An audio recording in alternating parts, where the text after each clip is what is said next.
شورکوٹ پسماندہ تحصیل شہر کی تاریخ آبادی سے باہر واقع ٹبوں میں چھپی ہے۔ جھنگ شہر سے 58 کلومیٹر جنوب میں واقع شورکوٹ ایک قدیم اور تاریخی شہر ہے۔ حضرت سلطان باہو کے والد حضرت ابو زید محمد اور والدہ حضرت بی بی راستی صاحبہ کے مزارات اسی شہر میں ہونے کی بنا پر اسے مائی باپ کا شہر بھی کہا جاتا ہے۔ تاریخ کھنگال کر دیکھیں تو شورکوٹ جھنگ سے بھی پرانی تاریخ رکھتا ہے۔ تاریخ دان بلال زبیری اپنی کتاب تاریخ جھنگ میں لکھتے ہیں کہ یہ شہر مختلف ادوار میں مختلف ناموں سے پکارا جاتا رہا ہے، جیسے کہ سمیر کوٹ، عاشور کوٹ، ایشور کوٹ، شیو کوٹ، سور کوٹ، شور کوٹ وغیرہ۔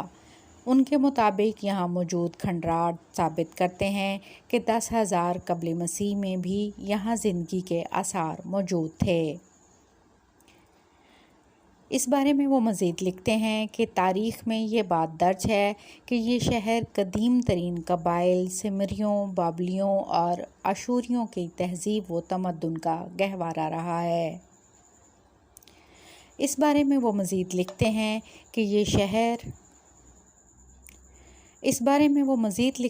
کہ تاریخ میں یہ بات درج ہے کہ یہ شہر قدیم ترین قبائل سمیریوں، بابلیوں اور آشوریوں اس بارے میں وہ مزید لکھتے ہیں کہ تاریخ میں یہ بات درج ہے کہ یہ شہر قدیم ترین قبائل سمیریوں، بابلیوں اور آشوریوں کے تہذیب و تمدن کا گہوارہ رہا ہے۔ شہر کے بارے میں یہ بھی مشہور ہے کہ فرعون سیاستریس نامی سپہ سالار نے اس کی بنیاد 10,000 سال قبل مسیح سے پہلے رکھی اور اپنے خدا کے نام سے منسوب کرتے ہوئے اسے ایشور کوٹ کا نام دے دیا، لیکن اس بارے میں کوئی واضح تاریخ حوالہ نہیں ملتا۔ شورکوٹ میں داخل ہوتے ہی قدیم قلعہ بڑھ کے آثار واقع ہیں جو سمیری قبائل نے آباد کیا، اور یہ قلعہ سمیریوں کے بعد کئی دیگر قدیم قبائل آریہ، بھیل، رداوڑ اور آشوریوں کا مسکن رہا۔ 325 قبل مسیح میں سکندر اعظم جب ہندوستان پر حملہ آور ہوا تو وہ کئی علاقوں سے ہوتا ہوا شورکوٹ پہنچا۔ اس وقت یہاں کٹھیٹ اور مل قبائل آباد تھے۔ مورخین لکھتے ہیں کہ سکندر اعظم 2 ماہ تک اس قلعے کا محاصرہ کرنے کے باوجود اسے فتح نہ کر سکا، تو غصے سے سیخ پا ہو کر اسے بھاری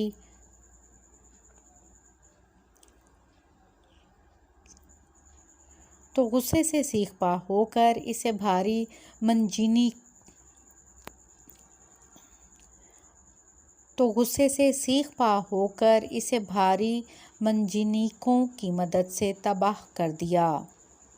سکندر اعظم کے غیظ و غضب سے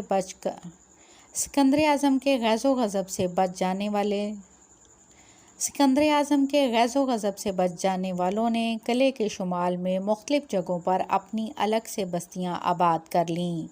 تاریخ دان یعقوبی کے مطابق محمد بن قاسم نے جب 712 میں سندھ کو فتح کیا تو اس نے سندھ سے چنیوٹ تک کی مختلف ریاستوں کو 5 صوبوں میں تقسیم کر دیا، جن کو روڈ، روہڑی، ملتان، برہما پور، شورکوٹ، جندور، چنیوٹ، کوٹ کروڑ کے نام دیے گئے۔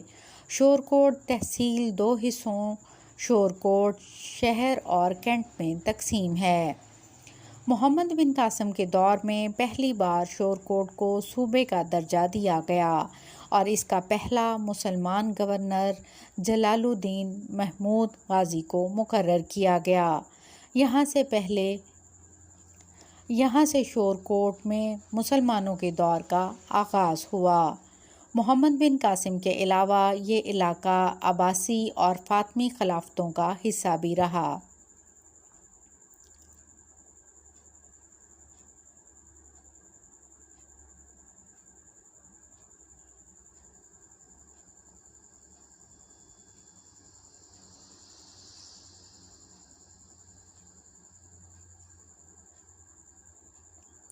بلال زبیری لکھتے ہیں کہ مغل بادشاہ شاہ جہان کے عہد میں شورکوٹ، جھنگ اور کوٹ کروڑ کا صوبہ بلال زبیری لکھتے ہیں کہ مغل بادشاہ شاہ جہان کے عہد میں شورکوٹ، جھنگ اور کوٹ کروڑ کو صوبہ ملتان میں شامل کر دیا گیا۔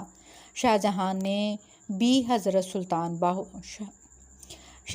نے ہی حضرت سلطان باہو کے والد کو ان کی تبلیغی خدمات کے صلے میں قلعہ کہرگان کے قریب دریائے جناب کے کنارے جاگیر عطا کی، جس میں شورکوٹ کا بھی حصہ شامل تھا۔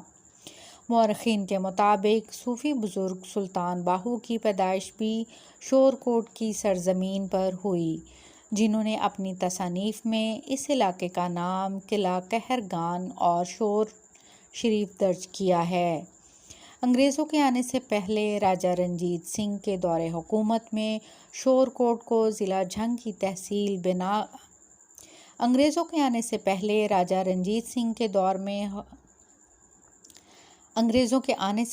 راجہ رنجیت سنگھ کے دور حکومت میں شورکوٹ کو ضلع جھنگ کی تحصیل بنا کر اس علاقے کی اہمیت اور مرکزی حیثیت کو مد نظر رکھتے ہوئے کچھ انتظامی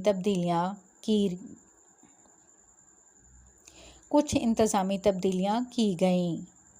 1908 میں شورکوٹ شہر سے 11 کلومیٹر کے فاصلے پر ریلوے لائن بچھائی گئی، جسے 2 سال بعد ہی جنکشن کا درجہ دے دیا گیا، جس سے کراچی تا پشاور